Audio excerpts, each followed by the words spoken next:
afternoon. I'm Mai Rodriguez. Today on Newsfeed at noon, 3 areas in northern Luzon now under signal number 3 as Leon intensifies into a super typhoon. The reported deaths due to Leon and Christine rise to 145. The International Criminal Court close to wrapping up its probe into the country's drug war. And outrage grows over anti-Puerto Rican remarks made during a Trump campaign rally. Thanks for joining us. We begin with an update on the weather as Leon is now a super typhoon. Weather Bureau Pag-asa says the storm is threatening extreme northern Luzon. Let's get more details on this with Pag-asa forecaster Veronica Torres, who now joins us on the line. Veronica, what's the latest on Leon?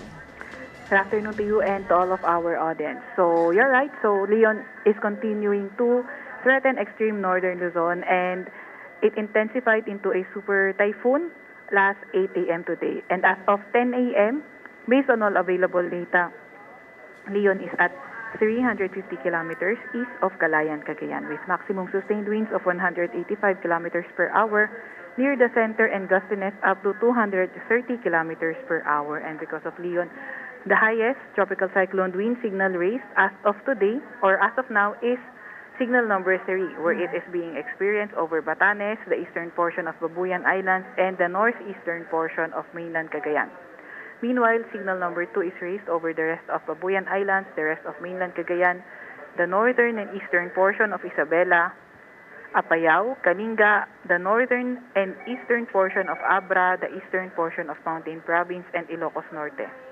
Meanwhile, signal number 1 is raised over the rest of Isabela, Quirino, Nueva Vizcaya, the rest of Mountain Province, Ifugao, Benguet, the rest of Abra, Ilocos Sur, La Union, Pangasinan, Nueva Ecija, Aurora, the northeastern portion of Tarlac, the northern portion of Bulacan, the northern portion of Quezon, including Polillo Islands, Camarines Norte, the northern portion of Camarines Sur, and the northern and eastern portion of Catanduanes. The highest, or it is possible to raise wind signal number 4 over Batanes in anticipation of the destructive typhoon force winds from Leon, and the hoisting of signal number 5 is also not ruled out as if Leon should move left of its forecast track. Veronica, is landfall in Batanes still possible? As of today's bulletin, landfall over Batanes is not ruled out since it is also inside the area of probability of the track of Leon. Although we can see that Batanes is made up of islands, so landfall or close approach is not ruled out. Well, with Leon now a super typhoon, what do we need to watch out for at least in the next 24 hours, especially in the extreme north? Yes, so since Leon is now a super typhoon, what we should watch out for is not only the rains that it can bring, but also the destructive winds that it will also carry. So Cignal, our tropical cyclone wind signal, is based on wind, so we should watch out for if we will have a signal over our area. And also for the weather advisory, this is for the rainfall that we will be experiencing. Also, please monitor if your area has a heavy rainfall warning, or if there is expected intense to torrential rains, because as of now we also released a weather advisory. So for today, we're expecting intense to torrential rains today to tomorrow noon over Batanes and Cagayan, including Babuyan Islands. Wherein heavy to intense rains for today to tomorrow noon is expected over Ilocos Norte, Apayao, Isabela, and Occidental Mindoro, and moderate to heavy rains expected over Ilocos Sur, Abra, Kalinga, Benguet, La Union, Pangasinan, Calamian Islands, Negros Occidental, and Antique. Veronica, final question. Ngayong weekend, parating na weekend, and especially ngayong Undas holiday, what will the weather be like? Good weather ba sa buong bansa, sa Metro Manila also, and dun sa extreme north, sa northern Luzon? Okay, so with regards naman po sa ating weather for Undas, so we're expecting sa bandang mga nasa may western section ng Luzon, pati na rin sa mga nasa may northern Luzon, Until November 1, we can still experience scattered rain shower due to the trough of or tropical cyclone Leon, although it might exceed the area of or our area of responsibility by Friday.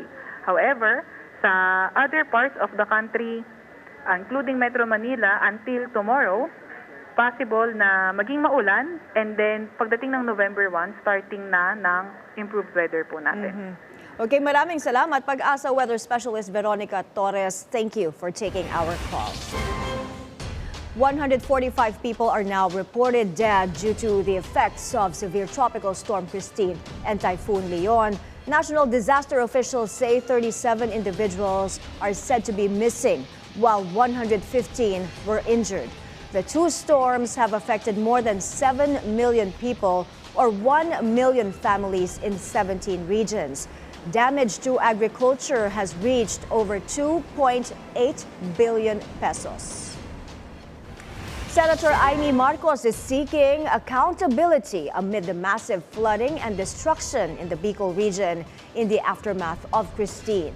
Marcos says it's unacceptable that 132 billion pesos has been allocated for flood control in the region since 2018, and yet communities remain inundated and families are suffering.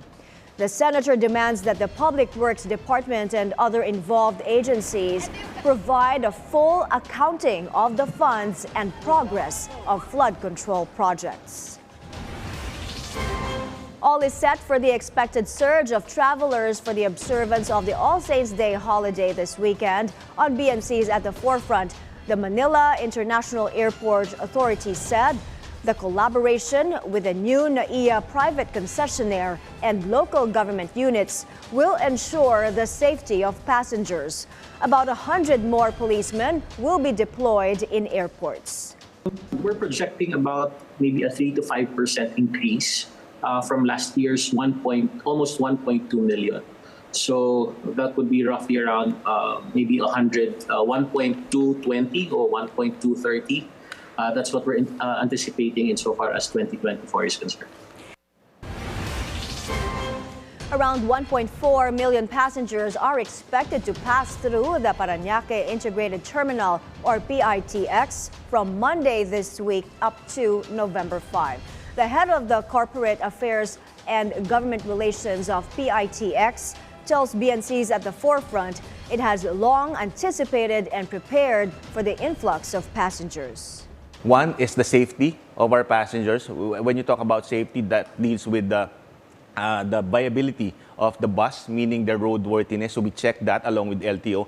And then along with that is the condition of the drivers. We make sure that they're in the right physical condition, right mental condition. And of course, they're not under any influence of drugs or alcohol. So that's safety for you. And then we have supply. We have to make sure that we have enough bus supplies to ferry passengers in and out of Metro Manila. And of course, security, because during this time, when there's a lot of people in the land port, in the terminal, this is also the time that some of the unscrupulous people are trying to, get away with something. So we make sure that there's beefed up security along with PNP personnel and government employees as well. The expanded number coding scheme in Metro Manila is suspended tomorrow and on November 1st. That's still in connection with the All Saints' Day holiday and expected surge in travelers. Meanwhile, SMC Infrastructure will impose a moratorium on roadwork starting this Thursday until November 5th. It will also deploy additional personnel to key entry and exit toll plazas. SMC Infrastructure operates the country's most extensive toll road network, including T-Plex, S-Lex, the Skyway system, and the NAIA Expressway, or NAIA-X. A senator warns a leadership revamp may be needed at the state insurer PhilHealth following its alleged illegal transfer of funds to the National Treasury. Agatha Gregorio joins us from the Senate for the details. Agatha? If PhilHealth cannot coach shape up and perform up to par by the end of the year, it may need new leadership. That's according to Senator J.V. Ejercito, who authored the Universal Healthcare Act and believes that PhilHealth funds should be fully utilized for all of its members.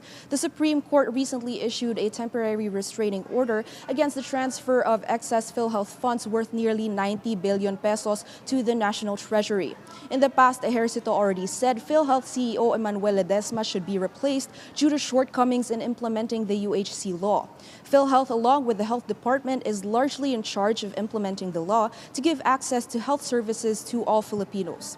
Ejercito also believes there should be more urgency from the Supreme Court in resolving the fund transfer issue so that the amount left over from the 60 billion pesos already handed over to the National Treasury may still be used by the corporation. The first oral argument on the matter is not until January next year, as scheduled by the SC. But Ejercito stressed he respects the process of the judiciary as a co-equal branch of the government. Ejercito also emphasized that since the UHC is on its 5th year of implementation, he expects that more Filipinos would be able to feel the impact of its implementation in decreasing out-of-pocket medical expenses. Meanwhile, Finance Secretary Ralph Recto says that the department respects the SC's TRO. Mai? Agatha, the Senate is set to begin plenary debates on the 2025 budget next week. Did Senator Ejercito mention anything about tackling this issue there? Yes, Mai Ejercito mentioned that they may be able to look into the accountability of PhilHealth in implementing the Universal Healthcare Act. He also said that in talking about the budget, they should be able to see how agencies are performing. Back to you, Mai. Thank you, Agatha Gregorio, reporting to us live from the Senate. We're taking a quick break. Up ahead, outrage grows over anti-Puerto Rican remarks made during a Trump campaign rally. That and more when Newsfeed at Noon returns.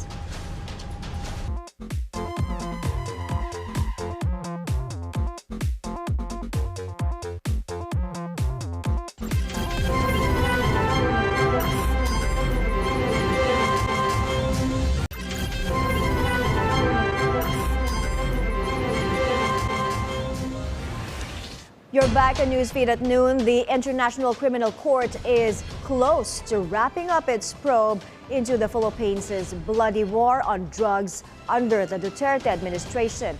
That's according to ICC Assistant to Counsel Cristina Conti. She tells BNC's Agenda the ICC has been monitoring the congressional hearings on the Duterte drug war and could use the former president's own testimony at the Senate.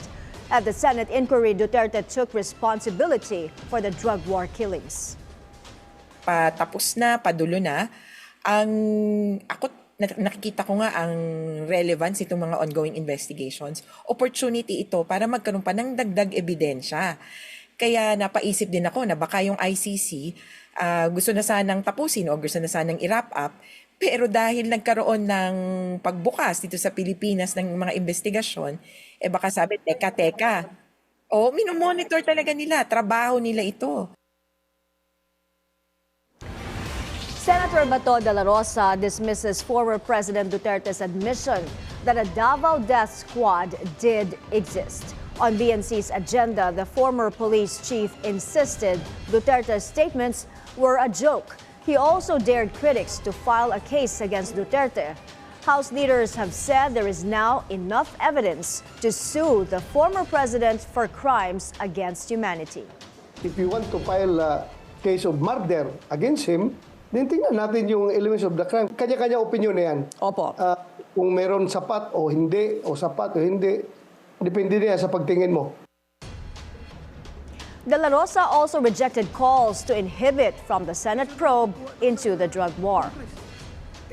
Yung mga tao na nananawagan na mag-inhibit ako dahil nga yung pangalan ko ay nababanggit doon sa lower house, sa Quadcom, yun yung mga tao na ayaw makamit ang katotohanan.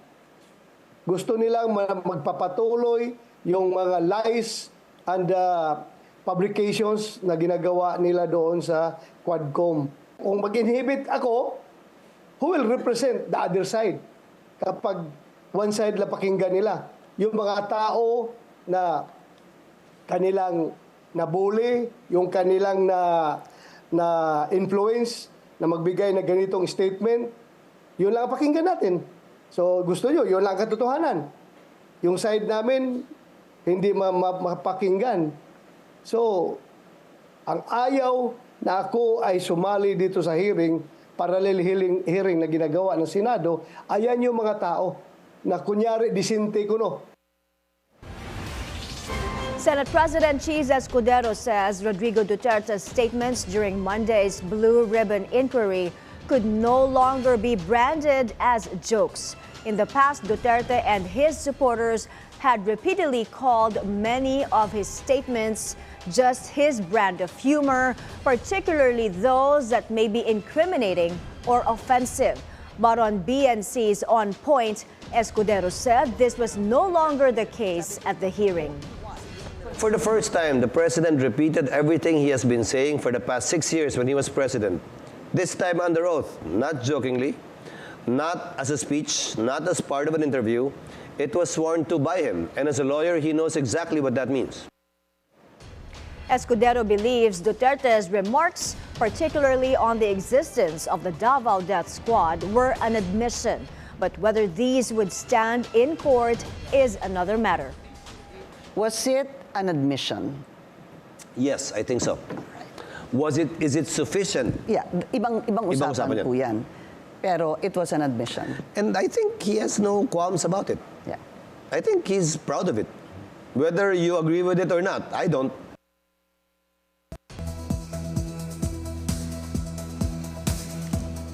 Outrage grows over the anti-Puerto Rican remarks at Donald Trump's Madison Square Garden rally in New York days ago. During that event, comedian Tony Hinchcliffe called the U.S. territory of Puerto Rico a floating island of garbage, a statement condemned by Democrats, celebrities, and even some Republicans as offensive and derogatory. U.S. President Joe Biden has joined the fray. Biden took a swipe at Hinchcliffe during a visit to Maryland, where he unveiled a multi-billion-dollar plan to boost America's port infrastructure. That's why today I'm proud to announce we're delivering $3 billion in funding from my Inflation Reduction Act to help clean up and modernize ports in 27 different states and territories, from Pennsylvania, Georgia, Michigan, and beyond, including, yes, Puerto Rico.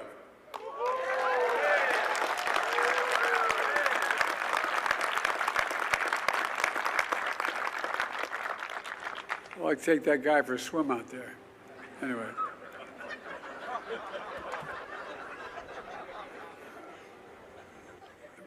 Stenny's looking at me, don't get going, Joe. Don't get going, Joe. Slow up.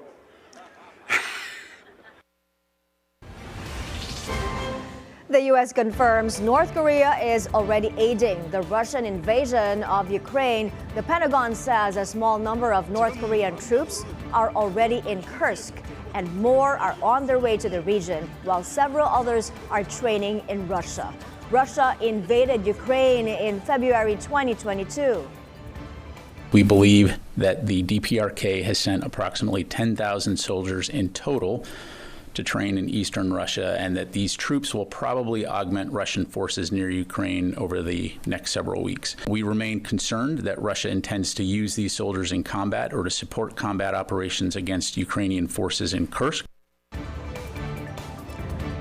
President Joe Biden is concerned about North Korea's involvement in the war in Ukraine. He says Ukraine should strike back if North Korean troops crossed into its territory and joined Russia's offensive.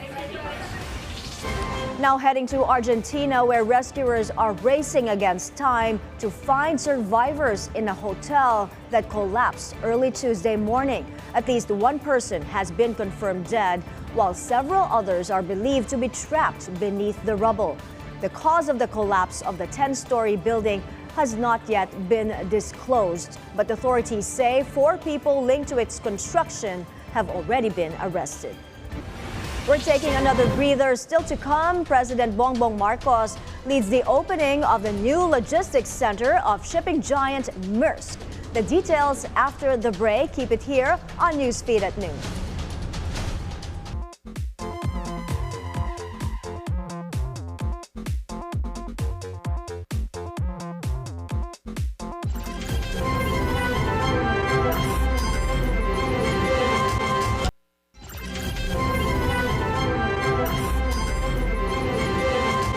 We're back at Newsfeed at noon. President Bongbong Marcos leads the opening of the new logistics center of shipping giant Maersk in Calamba, Laguna. Marcos asserts the Maersk Optimus distribution center will bolster import and export activities in southern Luzon. He also says it will help decongest Metro Manila and generate more than 1,000 jobs. With the grand opening of the Maersk Optimus Distribution Center, our logistics system will be a step closer to become a powerful force, bridging our islands, breathing life into our industries, our businesses, bringing together our people on a path towards sustained development. The Maersk Optimus Distribution Center attests to the shared vision of Maersk Philippines and Solid Group Incorporated, a vision for a more inclusive and sustainable growth. And before we go, anticipation for the Day of the Dead, or the so-called Mexican Halloween, heats up in New York's Times Square. 3 new sculptures have been installed there for the annual holiday when, according to tradition, the dead return to Earth to visit their loved ones. I lost my daughter 9 years ago, so I have a big shrine for her and everything, but it's so beautiful to have this, and then I'll be able to, I like that Dia de los Muertos, and then they say you have to have pictures of your loved ones, and if you don't, their spirit's not, free.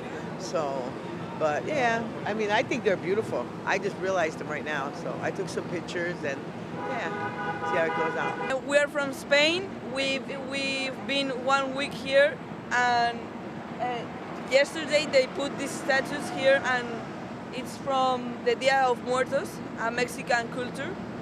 And we went here to visit New York. And we take photos with, because it's beautiful statues.